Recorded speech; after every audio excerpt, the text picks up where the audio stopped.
तुम्हाला पण खोकला झालेला आहे का? चला तर मंडळी, आज एक घरगुती काढा सांगणार आहे, एका झटक्यात तुमचा गेला पाहिजे सगळा खोकला. तर नमस्कार मंडळी, मी वैष्णवी तुमचं स्वागत करते माझ्या मिनी ब्लॉगमध्ये. चला सांगते काढ्याची रेसिपी. तुळशीची पानं, अद्रक आणि हळद लागणार आहे आपल्याला. मग काय, पेटवला एकदा गॅस, त्याच्यावरती पातेलं ठेवून पाणी ठेवा गरम करायला, आणि जेवढा काढा पाहिजे तेवढंच घ्या पाणी त्याच्यामध्ये टाकून.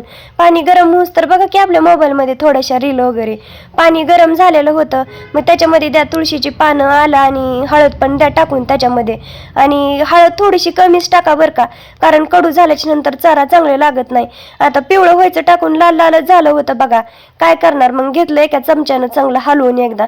आणि गॅस कमीच ठेवा, कारण सगळा रस उतरला पाहिजे पानाचा त्यात, म्हणून गॅस कमीच ठेवा बघा. मग काय, एकदाचा गॅस कमी झाल्याच्या नंतर काय बंद करून गॅस, आपला काढा रेडी होता. मग एक ग्लास आणि चाळणी घेऊन घ्या की सगळ्यांना आता गाळून आपला. आणि गाळल्याच्या नंतर तुम्हाला जर चव लागत नसेल तर त्याच्यामध्ये थोडंसं मीठ पण टाकू शकताय.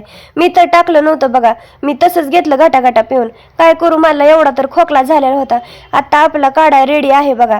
आणि तुम्ही ह्या एक वेळेस नक्की ट्राय करा, औषधापेक्षा ह्या काढ्यानं जास्त फरक पडतो बघा. आणि मी पण घेते आता पिऊन. चला मंडळी, व्हिडिओ आवडला असला तर लाईक सबस्क्राईब नक्की करा.